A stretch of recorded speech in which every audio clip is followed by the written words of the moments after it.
یہ محترم حافظ عبادہ صاحب کا سوال ہے کہ جو سویڈن میں قرآن جلایا گیا اور بہت سے مسلمان اس ویڈیو کو آگے فارورڈ کر دیتے ہیں، یہ کرنا کیسا ہے؟ یہ جائز نہیں ہے فارورڈ کرنا۔ دیکھیے، آپ اس بات کو خالی بغیر ویڈیو فارورڈ کیے ہوئے تو آپ کہہ سکتے ہیں کہ ایسا ہوا تاکہ بیداری پیدا ہو، لوگ احتجاج کریں، اور کبھی کبھی نگیٹو بھی پروپیگنڈا ہوتا ہے۔ پروپیگنڈے سے مطلب یہ ہے کہ نگیٹو کہنے میں بھی پرچار ہوتا ہے۔ چنانچہ عجیب بات ہے کہ حضور صلی اللہ علیہ وسلم کی جو شہرت اور بہت سی چیزوں میں نگیٹو ہوئی، جب کفار مکہ نے، دوسرے لوگوں نے حضور کی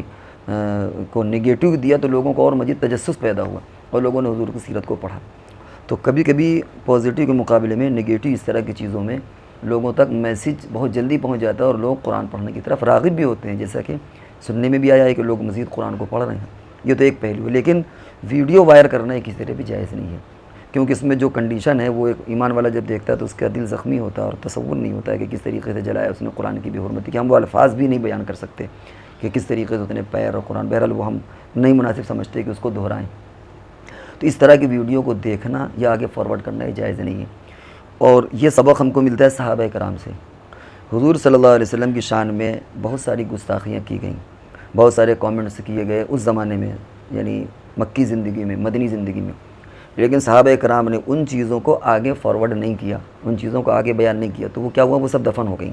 نہ جانے کیا کیا حضور کو کہا گیا حضور کے متعلق مکہ میں بھی اور مدینہ میں بھی، لیکن کہیں آپ کو یہ نہیں معلوم ہوگا کہ صحابہ کرام نے اس کو آگے منتقل کیا، اس کو وہیں پر دبا دیا۔ زیادہ سے زیادہ اتنا ہے کہ جھوٹا یا مجنون، بس صرف دو جملے ملتے ہیں کہ بھائی کفار مکہ کہتے تھے کہ یہ کذاب ہے یا مجنون ہے، اس کے علاوہ کوئی بھی ایسا جملہ حضور کے تعلق سے نہیں ملتا جو کفار مکہ نے حضور پر کردار کشی کے لیے وہ جملہ ادا کیا اور صحابہ نے اس کو آگے بڑھایا ہو۔ تو کیونکہ جب یہ جملے آدمی سنتا ہے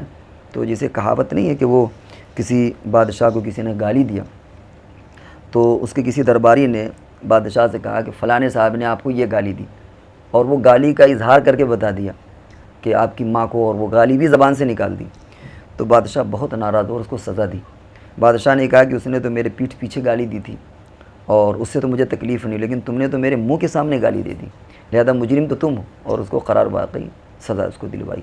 تو اسی طریقے سے ہر بری چیز بیان کرنے کی نہیں ہوتی، فارورڈ کرنے کی نہیں ہوتی، اور یہ سبق ہم کو صحابہ کرام سے ملتا ہے کہ صحابہ کرام نے نبی اکرم صلی اللہ علیہ وسلم کی کوئی ایسی چیز جو منافقین کی طرف سے یا مشرکین کی طرف سے ہو اس کو آگے منتقل ہی نہیں کیا۔ پوری ذخیرہ حدیث میں آپ دیکھیں تو کوئی جملہ آپ کو نہیں ملے گا اس طرح، انہوں نے وہیں پر دفن کر دیا اور وقت گزرنے کے ساتھ وہ چیزیں ختم ہو گئیں۔ اگر وہ منتقل کرتے رہتے، ہم پڑھتے، تو زخم دل میں لگتا اور وہ حضور صلی اللہ علیہ وسلم کی جو شان اقدس ہے اس پر بھی ہلکا سے ایک عجیب سے آدمی کے ذہن میں تصور گزرتا۔ تو اس لیے اس طرح کی جو بھی ویڈیوز ہوں اسلام کے تعلق سے، حضور کی شان کے تعلق سے، وہ قطعاً جائز نہیں ہے، کوئی بھی اس کو آگے فارورڈ نہ کرے۔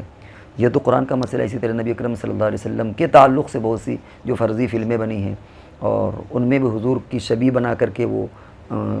گھریلو فیملی زندگی میں آپ کی شبیہ اور کردار کشی کی گئی ہے، بہت سے لوگ اس کو آگے فارورڈ کر دیتے ہیں۔ یہ بھی حرام اور جائز نہیں ہے کہ نبی اکرم صلی اللہ علیہ وسلم کی کوئی بھی ایسی کردار کشی کی چیز اگر ہم تک آئے تو ہم اس کو آگے فارورڈ کریں۔ آپ یوں کہہ سکتے ہیں کہ بھائی کردار کشی جس نے کیا ہم اس کی مذمت کرتے ہیں، لیکن وہ ویڈیو آگے فارورڈ کرنا یہ بالکل جائز اور بالکل جائز نہیں ہے، یہ حرام ہے۔ اس لیے ہمیں یہ چاہیے کہ ہم اس طرح کی ویڈیوز کو آگے بالکل نہ بھیجیں، اس سے ان کے یوزر بڑھتے ہیں اور یہی وہ چاہتے ہیں، ان کا نیٹ پیک بڑھتا ہے، ان کا مالی فائدہ ہوتا ہے، مسلمانوں کا دل زخمی ہوتا ہے، اس لیے یہ چیزیں جائز نہیں ہیں۔ تو ہم اگر اس کو طے کر لیں کہ ہم کوئی بھی اسلام کے تعلق سے، قرآن کے تعلق سے، نبی اکرم صلی اللہ علیہ وسلم کے تعلق سے کوئی ایسی توہین آمیز جو بات ہو، اس کی باقاعدہ ویڈیو اگر کسی نے کوئی جملے کہے ہوں یا